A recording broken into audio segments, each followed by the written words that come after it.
Hello everyone, and thank you for joining us today for our WebEx on data resiliency. Today we're being joined from guest speakers Andy Damon, Cyber Resiliency Solutions Architect from NetApp, and Alan Christie, Senior Sales Engineer from Commvault, and myself, I am Senior Solutions Architect from CDW here in Canada. So for our agenda today, we're going to start with some short presentations, firstly talking briefly about data resiliency and what that means. And we're going to hear from both NetApp and Commvault about the multiple ways in which they can help you strengthen your data resiliency posture, both individually and together. Finally, we're going to have a little bit of a discussion at the end of the presentation today, moving into more of a fireside chat format where we'll discuss what we are seeing in the IT world right now in terms of data resiliency, some of the challenges that organizations face and how it's impacting them. During the chat, if you have any questions, either from the presentations that we're going to do today or from the topics in the chat, then please feel free to post in the chat of the WebEx any of your questions and we'll try and address them today. If we don't have time to address them today, we will follow up after this WebEx and get back to you on those. So, moving along. First, I want to start with looking a little bit at the key areas where organizations look to improve data resiliency and how that's changed over time. So let's start by looking at what actually is data resiliency. Data resiliency actually refers to data's ability to bounce back in a situation where it's been compromised. It also refers to the ability to maintain your data in a safe and reliable state over time. It's a very broad, encompassing topic, and not just what we're talking about today, but it also includes things like data governance, data quality, data management, and compliancy, just to name a few things. But today we're focusing specifically on data protection. Most approaches to data resiliency focus on protecting your data through either technology, process, or legislation. But at the end of the day, most important thing for any organization is really to avoid the loss of critical data and to be able to recover very rapidly if you have a catastrophic event, such as downtime or loss of a system or a data center outage. So the question that everyone has to ask themselves is, can my organization recover its data effectively and rapidly enough to avoid any serious impacts? And a strong data resiliency strategy is actually key to achieving this, and that's why we're here today. So let's take a look at data protection over time. So protecting data has changed over the years for many organizations, and it's changed because the role of data in the organization has changed and the conditions in the industry have changed. Originally, organizations' main concerns were just protecting their data against either corruption or accidental deletion. And a backup strategy was more than enough to meet those needs. But as organizations as IT became an integral part of any organization, it became increasingly important for us to actually be able to recover data faster in the event of something catastrophic, as I mentioned on the previous slide. So then disaster recovery came into play, and disaster recovery allows you to quickly recover from the loss of something like a data center. And now we have cloud. And cloud brings fresh, easily accessible options to the table to augment and expand DR capabilities as well. But if we were to ask any organization today, what is the number one most important thing for them to protect against in terms of their data, they would probably say a cyber attack. And that is really the most urgent and top of mind thing that most organizations have on their minds at the moment. And it can have a huge impact on organizations in terms of cost, but also in terms of their reputation in the marketplace. And in a way, it's come a full circle back to data protection. I work a lot with customers on data protection solutions, and in the conversations that I have with customers, I see a lot of conversation around protecting that backup data. So data protection and data backup has become, once again, very important. So where does that actually leave us? Well, it's clear that data resiliency isn't just about one single type of data protection. It really requires a combined approach. So backing up your data can give you point-in-time recovery, data verification, and remote copies of data. But you need data recovery too, and disaster recovery, to provide real-time replication of critical data, applications, and duplicate infrastructure. And, of course, faster recovery than you can get from your backup infrastructure. And finally, cyber recovery also comes into play because it provides air gapping, data copy scanning and isolation of infected data, and also staged recovery. So it's only when you have all these three types of protection and recovery together that you start to get true data resiliency. And it's only when you have these three types of protection and recovery together that your data starts to become always available, easily accessible, and you know that you can trust that data to be accurate and true. We're now also starting to see in the industry a bit of a blurring of the lines between these three areas. For example, backup data needs to be protected from cyber attack. I have more conversations with customers now around data protection and immutability and air gapping than I've ever had before. And I think this blurring of lines is only going to become more complex and less defined as we move forwards in time, especially when I see AI coming into the marketplace, where we're going to have a lot more intelligence built into things to be able to launch attacks against organizations. So I think we're going to continue and adapt and see new features, and it's those of us that can stay up with the changing environment that are going to be successful in our businesses. So I want to move on now, and I want to hear from NetApp and Commvault about how they're responding to these challenges and needs with some of the features, the newer features that are in some of their products. So first I want to hand over to Randy from NetApp to talk about some of their features that are more recently released. Randy, over to you. And thank you for the opportunity to participate here today with our friends at CDW and Commvault. I think that having a group together with technologies that focus on helping to protect your data is absolutely critical for everyone today. So with that said, let's go ahead and get started. We have, like, there we go, perfect. All right, so, we hear the phrase zero trust quite a bit in the industry today, and it may honestly be one of the most overused buzzwords being passed around, but, it's important to think about, what does zero trust actually mean? Zero trust is a model to protect your data, whereby even if someone had logged in with appropriate level credentials, when they go to take specific actions, you still verify that this individual is who they say they are, that they have the appropriate level of permission, they have the authority and the need to go ahead and perform these operations. So at NetApp, we put your data at the center of a zero trust model.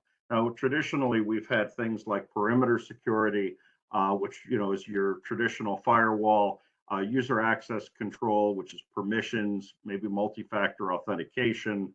And then we get into things like, are the permissions correct on the individual file shares, user behavior analytics, looking at what the user is actually doing and is this appropriate for their role.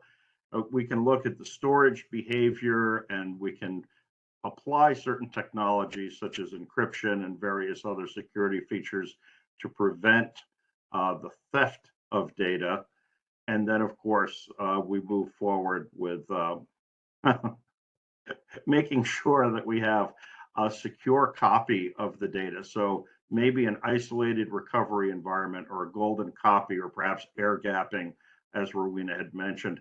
And don't forget retention and recovery. No matter what else we talk about, you still have to have those backups. That 3-2-1 copy, 3-2-1 rule of data protection, 3 copies of my data in 2 different formats, and at least one of them needs to be offsite, is critical for everyone to be able to continue and maintain in their environment. So at NetApp, we do this not just by ourselves, but we have tremendous amount of third-party integration. But that third-party integration interacts with the NetApp features as well.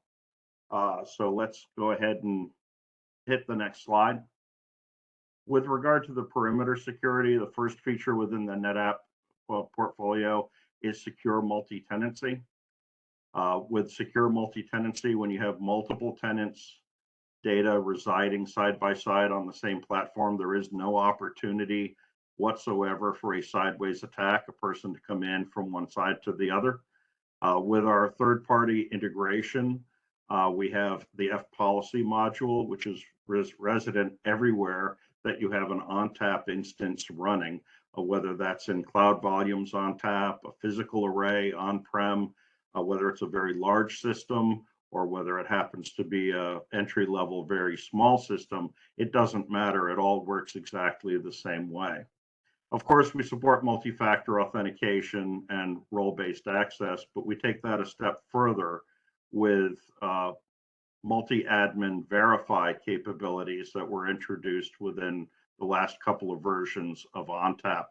Multi-admin verify simply says, okay, you're an administrator, you want to perform this destructive command.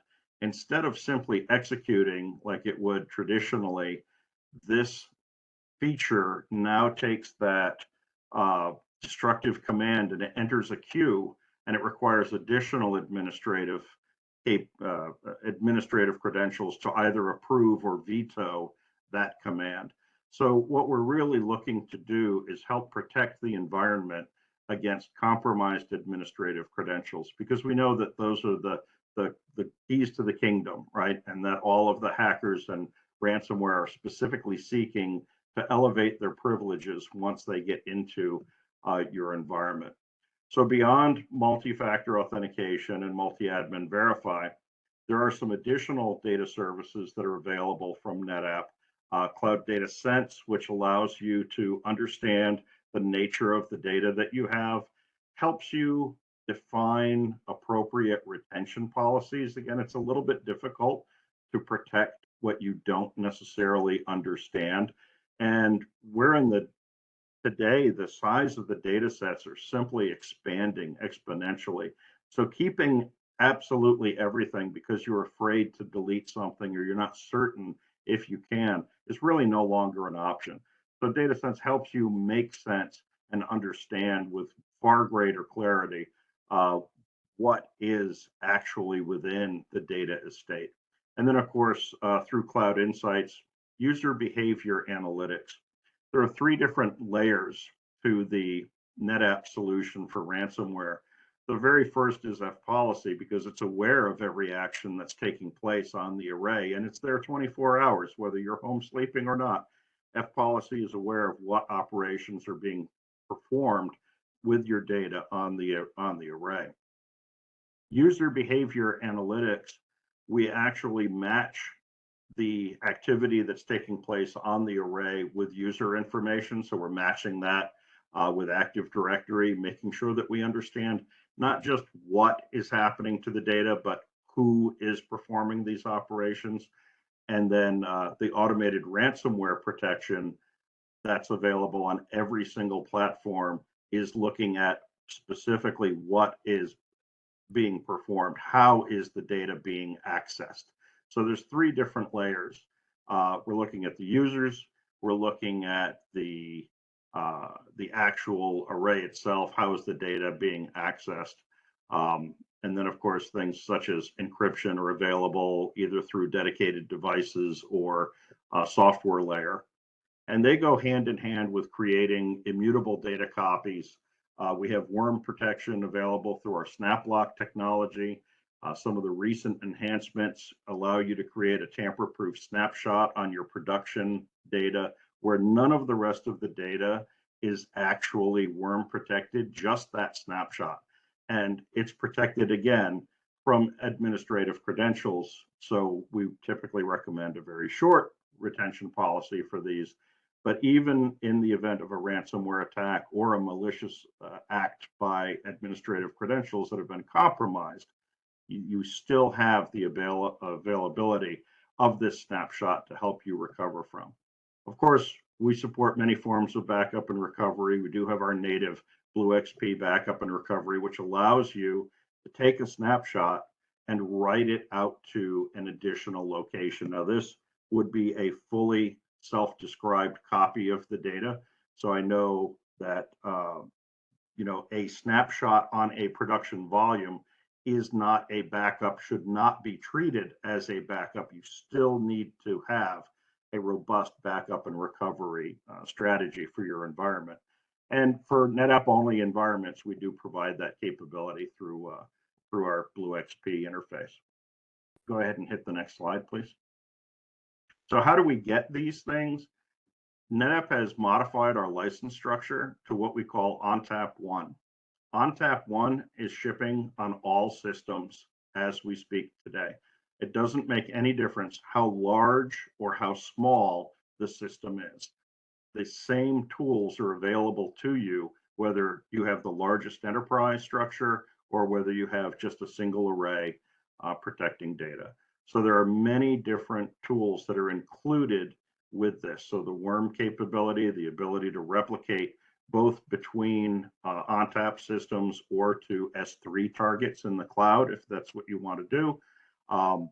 Everything is included in that single license model. Now, the only thing that isn't are the advanced data services that are delivered by cloud, BlueXP classification, so that data sense tool, data analysis, that is separately licensed. Cloud Insights, which is traditionally used to provide performance analysis, performance metrics, that has a specific security module, a workload protection module, which is really where that user behavior analytics is included. And that's all AI-based, machine language driven to understand even the most current ransomware threats to your environment, continually monitoring what's taking place. And then, of course, the BlueXP native backup and restore that would allow you to extend snapshots off to an S3 target. The other thing that's new on our side is the ransomware protection and recovery service and the data recovery guarantee. If you have a snapshot protected by SnapLock compliance, NetApp guarantees that you will be able to recover that data. It's that simple. So that's also one of the ways that we're helping our customers. Go ahead and click on to the next one. Now, there are many different areas that perhaps different people focus on, whether it's the protection may traditionally be a security group, protect and detect, and then recover may be a different group. But whatever your role is, we need to be talking in a holistic manner about all of this. Folks that are tasked specifically with recovery need to understand the protection and the detection phases as well, because it's everyone's responsibility to make sure that the data is protected and recoverable. It doesn't make any difference what your role is within the organization. Go ahead and hit the next one. So let's talk a little bit about what's new. NetApp BlueXP is our single pane of glass new management interface. It's extremely easy to use, and its role is it's intended to really simplify managing NetApp environments. There is no charge for this management tool, so if you have not seen it yet, I strongly recommend that you reach out. We schedule a conversation so that you can take a look at it. Makes managing NetApp environments far, far simpler than has been the case in the past. And the next one. And as I come to the end of my time with you today, Rowena started by discussing different types, different objectives of backup and restore and disaster recovery and cyber. Cyber really spans the entire environment, whether it's a secondary environment, whether it's primary, or tertiary, or backup copies, or archive. It all needs to be protected. So this high-level architecture is simply intended to show how customers are actually deploying some of the features that we talked about. And the great part, NetApp has some great management tools like our new Blue XP that you can use to manage and configure this. But there's also tremendous integration with our software partners, such as Commvault. Commvault also has the ability to manage and control the replication and the snapshots that you see represented here. So if you have any questions, please don't hesitate to throw them in chat or request a meeting. We'll follow up.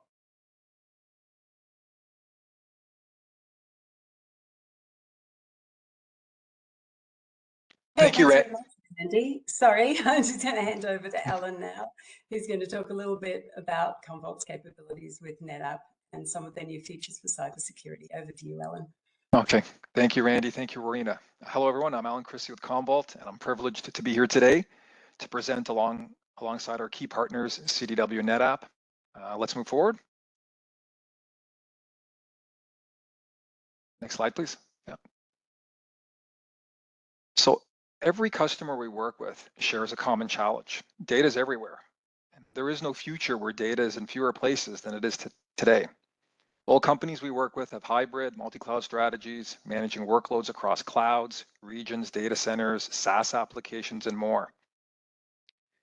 Gartner says that in 2 years, over 50% of the critical data that enterprises rely on will be created and processed outside that organization's cloud. And most companies don't have complete visibility into where all their critical data lives.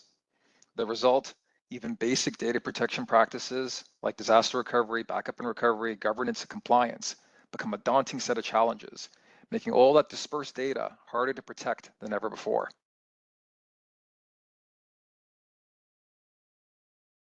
And to make matters worse, evolving cyber threats drastically increase the risks organizations face. Security teams are on their heels and stretched thin as they work to safeguard data, applications, infrastructure, and perimeters. And of all these metrics tossed around associated with cybercrime, there are 2 trends that are critically important to data protection experts. Attacks are becoming more frequent and more elaborate, which is fueling risk. Safeguarding data from today's cyber threats is hard, and it's challenging organizations of every size. We hear this from customers daily. For one, attacks look different today. Cybercrime is no longer just a lone wolf practice, but an organized form of digital crime. It's everything from hyper-focused nation-state attacks, broad sweeping supply chain breaches, and even rogue admins or bad actors within your own walls. And the barriers to entry themselves are getting lower and lower as the rise of hacking groups and ransomware as a service toolkits become mainstream. Second is constrained resources. From IT to security, it takes new and unique skills to protect businesses from emerging threats. Razor-thin budgets and the well-publicized skill gap is leaving many IT and security teams hamstrung with depleted and dwindling resources. And lastly, there's the data itself. As hybrid and multi-cloud adoption accelerates, business data is increasingly spread across every application, device, on-prem, cloud, and it all needs protecting. This data sprawl includes risks, blind spots, and creates more ground to cover. It's hard enough to manage a growing and evolving data estate, let alone safeguard from threat actors looking to harm it.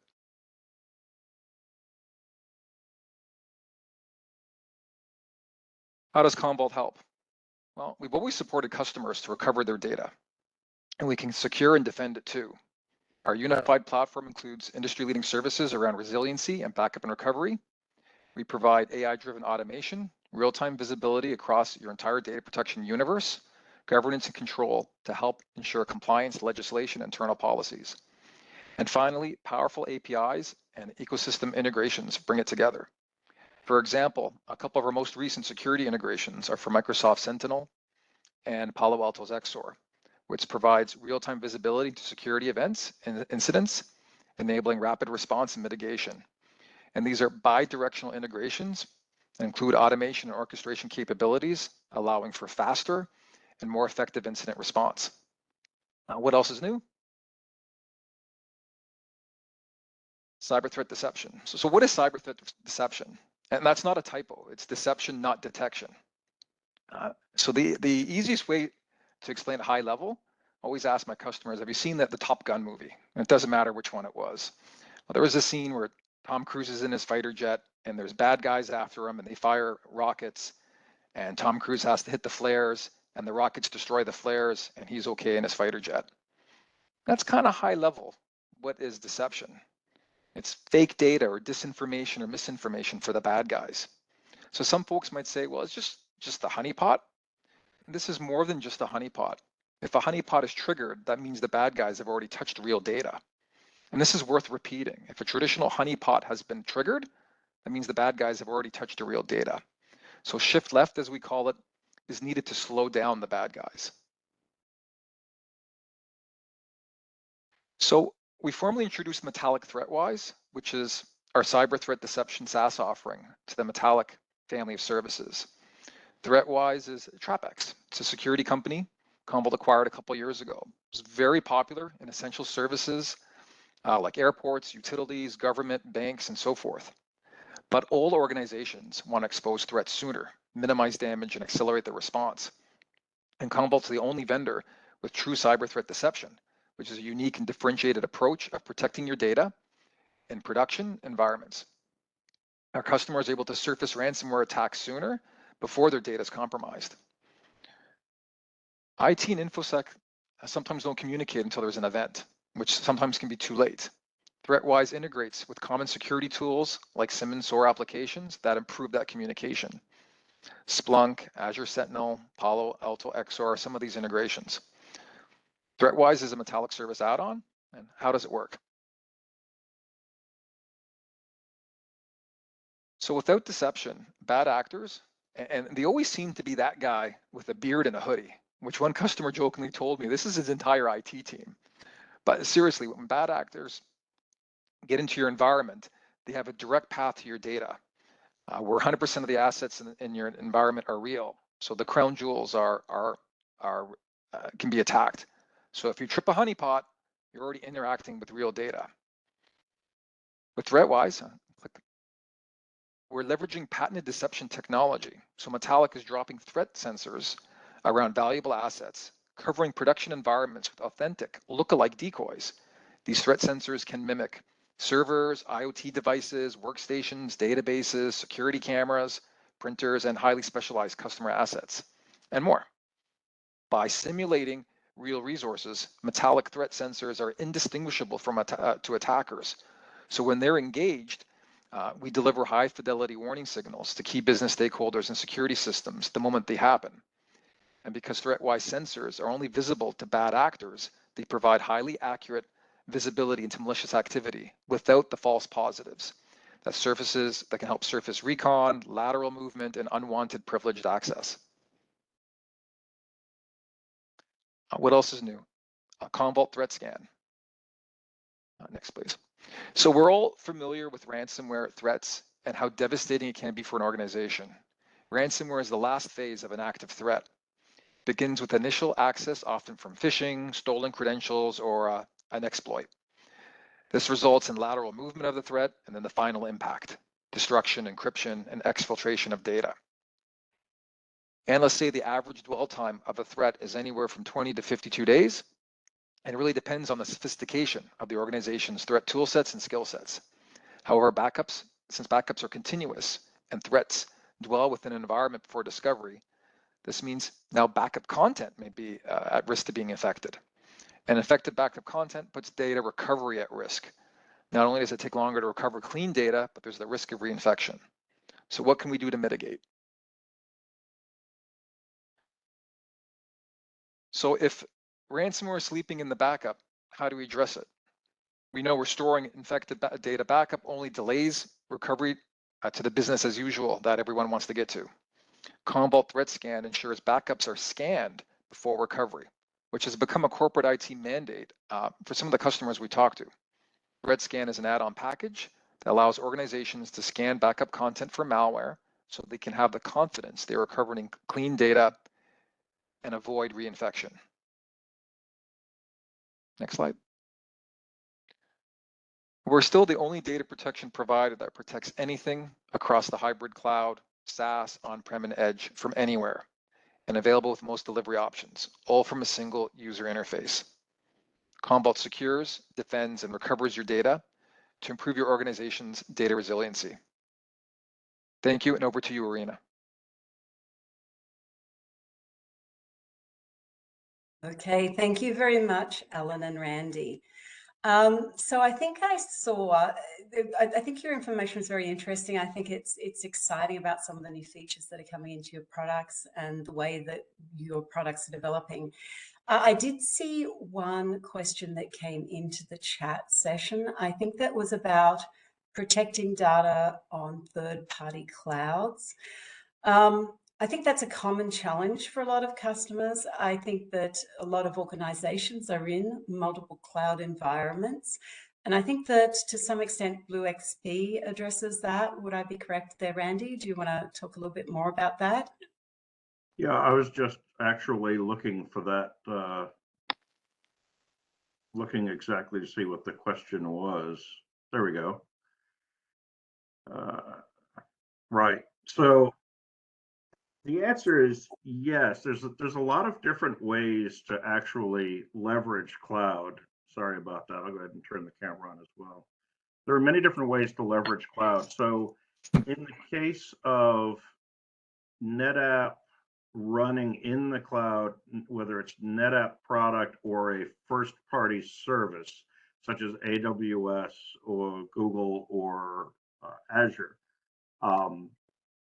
a hyperscaler managed service, the same technologies do apply to that. Short answer is it depends on what the configuration is, right? There's many different ways to do it, but a combination of factors. But yes, short answer is yes. Okay, thank you. While we're here, Randy, I did notice that when you were talking about a number of features of your anti-ransomware functionality and ransomware recovery guarantee. I'm wondering if you can talk a little bit more for anyone who's listening in on how customers go about getting that and what that involves. Hi, Randy. Yeah, for BlueXP, I apologize. So, I mean, the short answer is just reach out to NetApp. Let's have a conversation. But if you want to see what BlueXP is all about, you can go to bluexp.netapp.com and give it a trial. There's no charge for that whatsoever. And, you know, we'd love to have a conversation with you and talk about your specific environment. Okay. I have some questions here that I'm currently asked by a lot of customers, and I want to open the floor to both you, Alan, and you, Randy, to talk about those. At the start of the presentation, I touched a little bit on data resiliency and what it means from what we see when we talk to organizations out there, and that is all these multiple areas. And I think it was even in your presentation there, Randy, exactly the same areas that we're talking about. But is that a common theme for everyone here? And is it a common theme to see that blurring between the various different types of protection?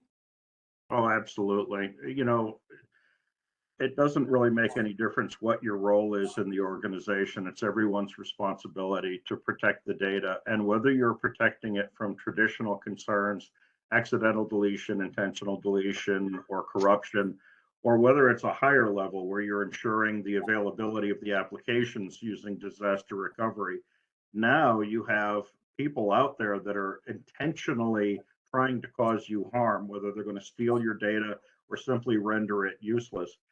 That can take place at any level of the organization. You know, most recently, look at the MGM attack. They came in through the front door. That was not a sneak attack or hacking their way in. They had valid user credentials from a vendor from 2018, and they came straight in through the front door. So it really is. It's at all levels, and we need to make sure that we're all communicating and working together to protect the data. So I'm gonna flip something over to you, Alan, because you've been a little quiet here, given what Randy is saying and given what we're seeing, which is this intermingling of different types of protection. So when I go to a customer, I don't necessarily talk to the security group. I talk to the data protection team. And the data protection team, maybe they might pull a security guy in. So traditionally, we think of security in an organization being handled by the security team. But now we're having conversations about security with, say, the data protection team. And maybe even the business lines who have critical applications within an organization. We might be having conversations about cybersecurity with them. So I think that, you both touched on this a little bit in your presentations, but who ultimately now is responsible for security in an organization? Yeah, I would echo what Randy said. It's everyone, all the way up from the board of directors to senior leadership teams to the CISO, InfoSec office, and end user and frontline employees. As is mentioned before, there's a lot of attack vectors out there. Often it's social engineering. It's somebody clicked on the bad email. So you could have the best security system, best detection, but if there's someone, the chain's only as strong as the weakest link.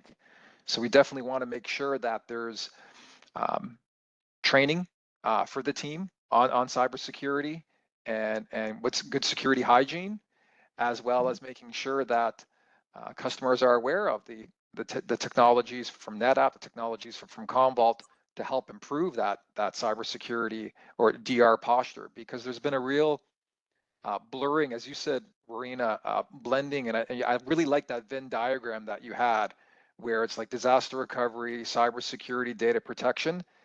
It's touching everything, which means now it's not just one person, it's everyone.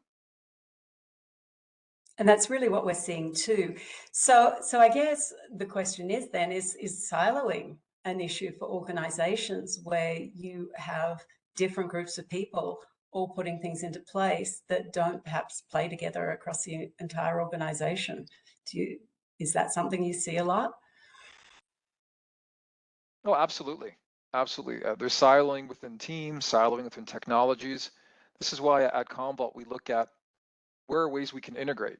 So data protection needs to integrate with security tools, needs to integrate with log monitoring, like something like Splunk, and have bi-directional communications. Because a lot of the customers that we talk to say there's too many tools out there, there's too many logs, there's too many alerts. And eventually, if you get 1,000 alerts a day, you probably turn them off because there's too many false positives in there. So you want to make sure that when there are alerts, there's a high degree of confidence that you need to look at this right now. The other aspect of the silos are on the teams. I think in the old days, DR tests were done by certain teams. It was, just an IT issue, right? And now it's, DR is and cyber is everyone, right? This is goes up all the way to the board of directors for organizations. It's not just an IT issue. It becomes a business issue. I 100% agree, and I think that some of the beauty of NetApp and Commvault is the fact that they do integrate with each other, and you have a consolidated set of solutions that can work together and span that entire set of recovery and protection requirements that you actually need. And I'm pretty excited actually about Blue XP because I think that some of the technology we're seeing from NetApp is very established and it's been used by customers in various ways, and to see it all coming together like that is really, really exciting. So besides siloing in organizations, and I'll flip it back between, I'll actually pass this to both of you. But what other challenges do you see within organizations when they're trying to address things like data resiliency and they're trying to evaluate products or put into place something that's better than what they have now? What sort of challenges do you see in the marketplace and in organizations around this?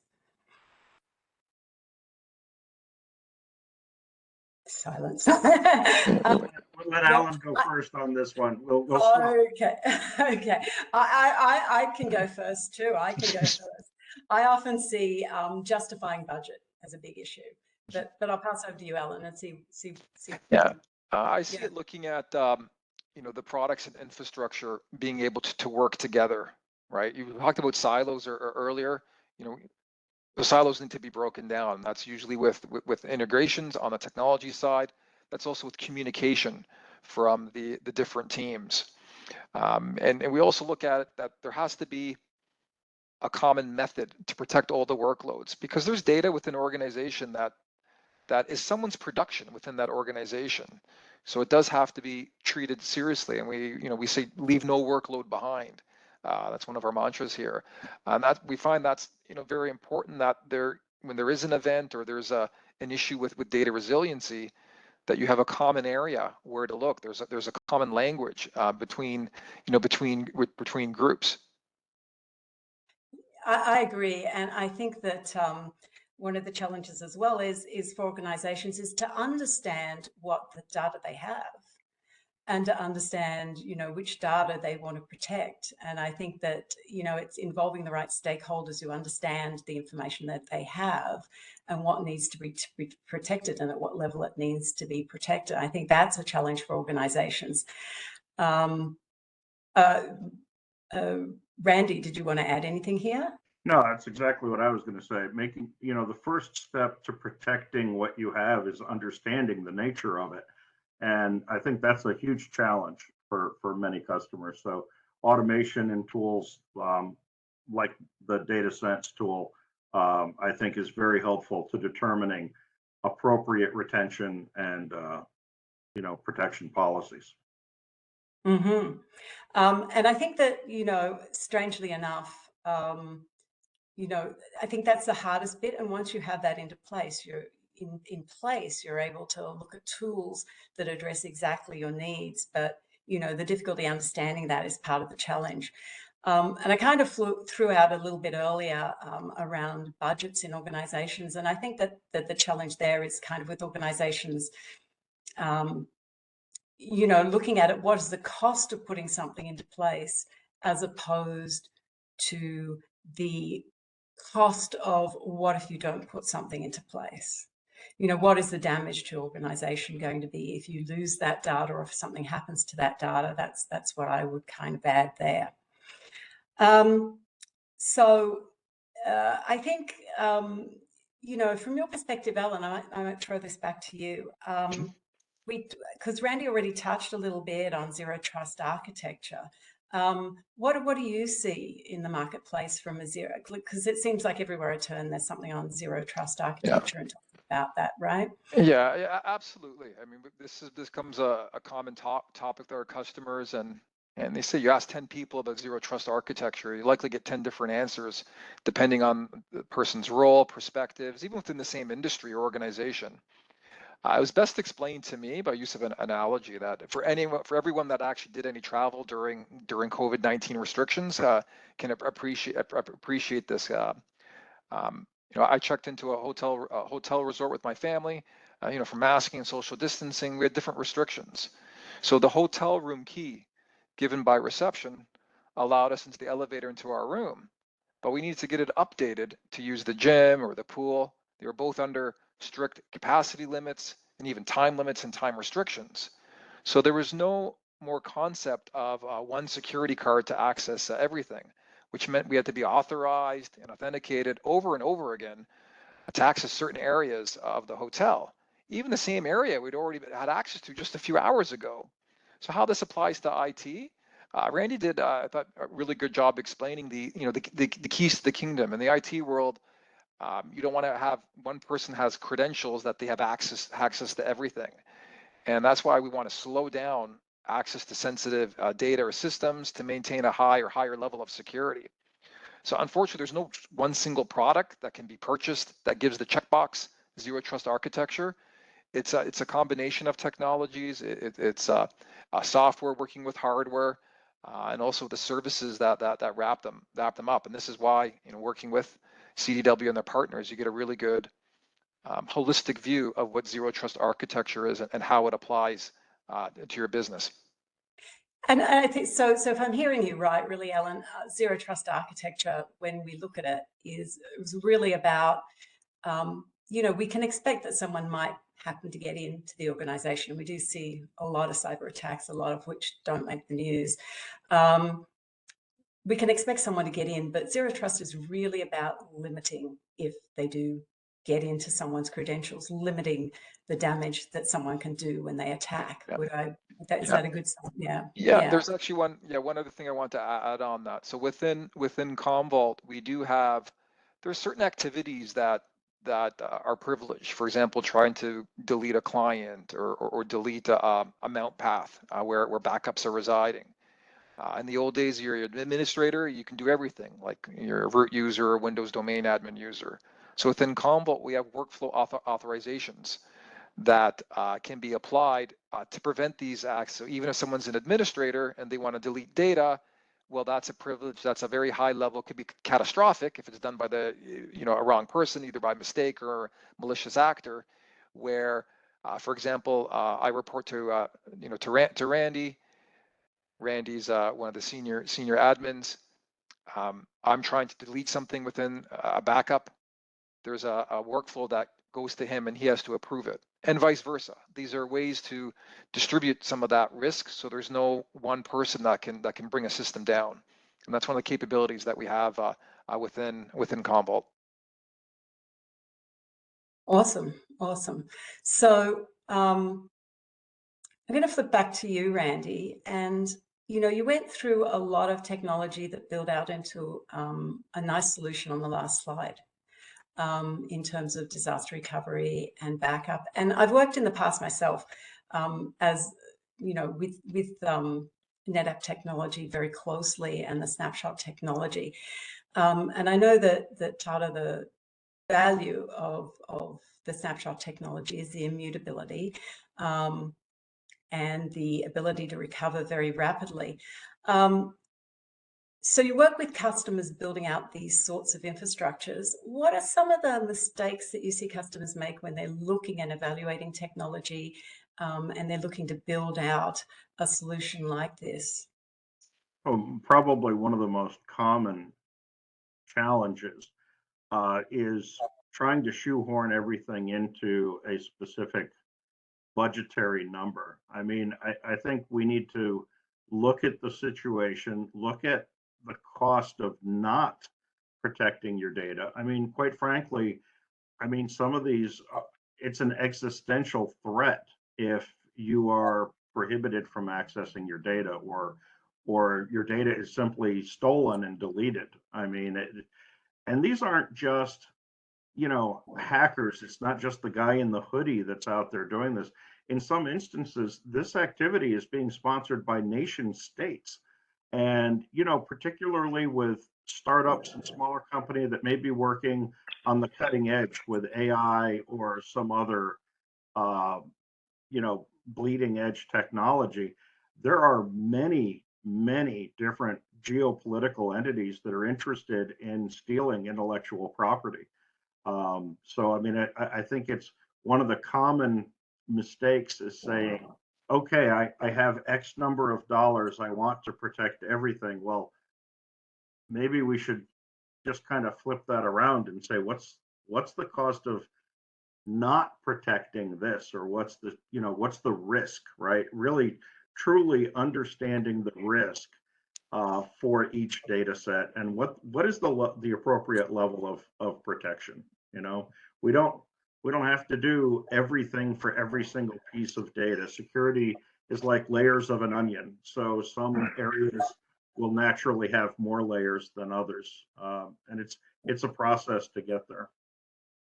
Okay, yeah, I agree. I see. I think it's easy in a strange kind of way. I think that the number of cybersecurity incidents that we have now, I think in a way, because of the publicity they receive and the size of the ransoms that are being demanded, I think in a way, to a certain extent, it makes it a little bit easier to justify at the top level of an organization spending money. But I still see, we're all on tight budgets, and our wish list may be longer than it's feasible for it to be. So I agree that trying to isolate those critical data sets is really important, right? So that you're spending your money well. Alan, did you want to jump in? Yeah, I want to add something on that. Before COVID, I had some discussions with some executives that would share with me, I'm willing to incur more risk to save money. And that was really puzzling because nowadays nobody is saying that, right? There's no one that will say, I'll take more risk to save money. The world's changed. Just as everyone said, there's more ransomware events, there's risk to brand reputation, there could be people's lives at risk. And also too, from a business perspective, cybersecurity insurance, for some customers, that this becomes a really big issue that, if you have the premiums are going up, deductibles could be going up, and even some customers may not even qualify to be insured. And that could definitely put an organization at risk. That's why I said earlier on during the presentation that this is becoming a board level discussion. And I think in some jurisdictions, there's also legal liability for an executive if there was no bona fide interest or an intent to secure the environment and to budget for protecting the environment for business continuity. I 100% agree. We do have a lot of organizations coming to us who are looking to meet cybersecurity requirements right now, and often urgently, because they have something in their infrastructure that doesn't meet new enhanced requirements from the insurance company. And they need to put it into place by a certain deadline. So I do see that happening as well. So more and more, I think the conversation is turning around for sure, which leads me actually to, we're getting close to the hour. So I'm going to ask one question of you, Alan, really quickly. And I want to ask it of you because I actually had someone ask me this question just a few days ago. And it sounds like a silly question, but it's not a silly question. And I think you touched on this functionality that's available in Commvault. Basically, is the question that was asked of me, is there a way to make my data more invisible to hackers and harder to find? Can I hide my backup data from a hacker, apart from taking it completely offline in an air gap? And I think that brings me back to one of the features that you touched on, and that is the decoy and honeypot. And I think that's a really fascinating option. Yeah, and this is exactly for the reason why Commvault entered the cyber threat deception space. Threat-wise, uses decoys or traps that mimic a server or database or real data. So it actually sits on your network. It's a real IP address. It's a fake instance that looks real. And this is how we're protecting the crown jewels of an organization, because if there's interactions with the fake sensors, we're simultaneously tricking or wasting time for the bad guys while alerting the security people. This buys more time for the organization to do recon and to log and audit everything. And this is really flipping. It's not, again, a lot of people say, well, this sounds like a honeypot. And I have to go back to say, well, again, honeypot's tripped. That means the bad guys have touched real data, right? So that is something really serious. So this is how we can definitely help add additional protection and additional security for customers' environments. Okay. Thank you, Ellen. I just wanted to get that out there. We're almost at the hour. I just want to flip back to you, Randy. I just want to get you to reiterate how the customers can get access to some of the features that you mentioned and some of the free software. Would you just like to recap that quickly for us? Absolutely. So bluexp.netapp.com, or just reach out to us through our friends at CDW, and we'll be happy to have a conversation and guide you to anything that you would like to take a look at. Okay, thank you, Randy. So we're 4 minutes out, and I just want to finish up here with a few notes. So I'm just going to move on. Thank you very much, Randy and Alan, for joining us today. And thank you very much for that information, particularly on the new features and how they can be used in your products to help increase data resiliency.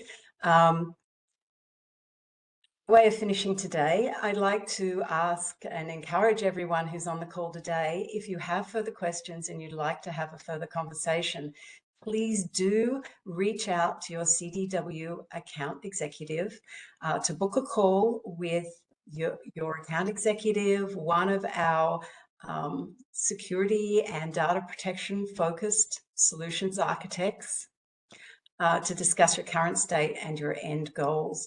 And we can also pull in people like Randy and Alan to have discussions with you as well if you'd like to talk further on any of the product features that you've seen here today.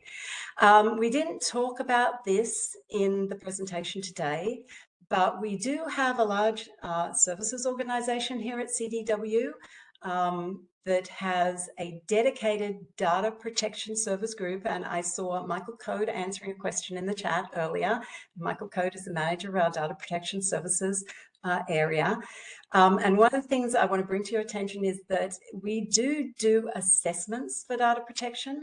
And that can be on anything from just checking your environment for best practices and making security recommendations through to remediation of issues after an inspection of your environment.